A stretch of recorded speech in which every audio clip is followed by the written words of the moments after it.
Headlines के बाद खबरों की ओर एक बड़ी खबर इस वक्त आ रही है। माओवादियों को हथियार सप्लाई करने के मामले में बड़ा खुलासा हुआ है। राष्ट्रीय जांच एजेंसी यानी कि नेशनल इन्वेस्टिगेशन एजेंसी एनआईए का बड़ा खुलासा। बिहार के दानापुर से झारखंड के माओवादी कमांडरों को गोला बारूद और हथियारों की होती थी सप्लाई। जहानाबाद का परशुराम सिंह उर्फ नंदलाल भाकपा माओवादी के शीर्ष कमांडर अरविंद जी से जुड़ा था। परशुराम सिंह दानापुर के अपने गैराज से हथियार सप्लाई का काम कर रहा था। ये बड़ी खबर इस वक्त हम आपको बता रहे हैं। झारखंड में नक्सलियों तक हथियार की सप्लाई करने वाला एक शख्स है परशुराम उर्फ नंदलाल, जो कि जहानाबाद से नक्सलियों को गोला बारूद हथियार की सप्लाई करता है। एनआईए ने यह खुलासा किया, बड़ा खुलासा किया है। माओवादियों का हथियार सप्लाई करने के मामले में एनआईए का यह बड़ा खुलासा। बिहार के दानापुर से हथियारों की सप्लाई हो रही थी। बता दें आपको कि बिहार में जो दानापुर है वो पटना के नजदीक है और ये जहानाबाद का रहने वाला बताया जा रहा है जो शख्स है, जो कि आरोपी है। हालांकि और इमरान इस खबर पर पूरी जानकारी के लिए हमारे साथ फोन लाइन पर जुड़ चुके। इमरान, तो एक बहुत बड़ा खुलासा किया है, लेकिन इस सप्लाई लाइन को तोड़ने के लिए, सप्लाई चेन को तोड़ने के लिए क्या कुछ खास रणनीति बनाई जा रही है?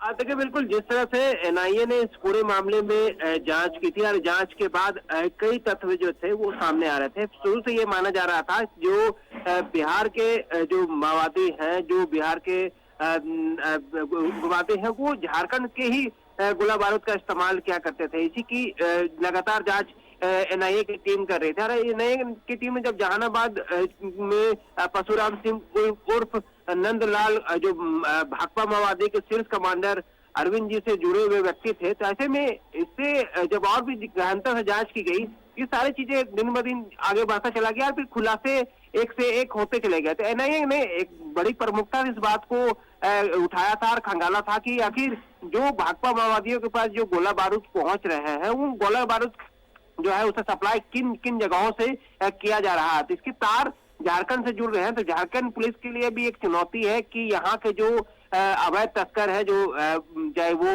हथियार के हो, गोला बारूद के हो, उन पर लगाम लगाना होगा। क्योंकि कहीं ना कहीं अपराधियों से जुड़कर ही जो माओवादी है, उग्रवादी है, वो अपने हथियारों का जखीरा जो है वह बढ़ाते हैं। तो ऐसे में ये साफ तौर से संकेत मिले हैं एनआईए के जांच में। अब देखना होगा कि एनआईए के जांच के बाद झारखंड पुलिस का क्या कुछ रुख होता है। और फिर आने वाले दिनों में इस तरह की बातें कई बार सामने आ चुकी है कि जो बड़े उग्रवादी संगठन होते हैं और माओवादी हैं, चाहे वो बिहार हो, उड़ीसा हो, बंगाल हो, उनके तार कहीं ना कहीं झारखंड से जुड़ते हैं। तो ये अलर्ट होने के भी संकेत मिल रहे हैं। ज्यादातर सप्लाई चेन को तोड़ने के लिए, और जो शख्स का नाम सामने आ रहा परशुराम का उस नंदलाल का, जो कि जहानाबाद का रहने वाला है, उसको पकड़ने के लिए, फिर उसके गुर्गों को पकड़ने के लिए क्या कुछ किया जा रहा है फिलहाल?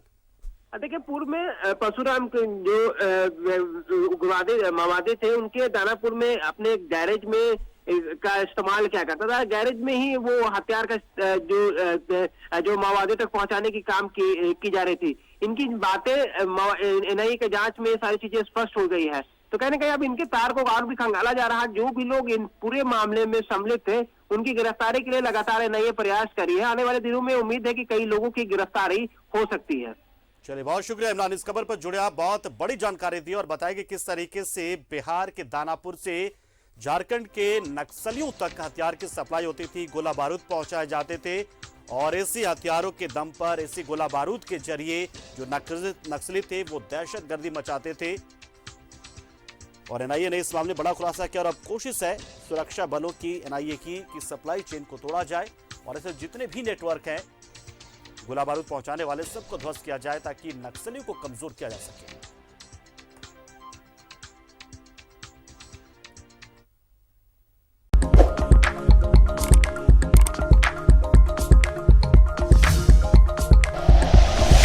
Like and share videos, subscribe करें हमारा चैनल और प्रेस करें बेल आइकॉन। न्यूज़ 11 भारत, सच है तो दिखेगा।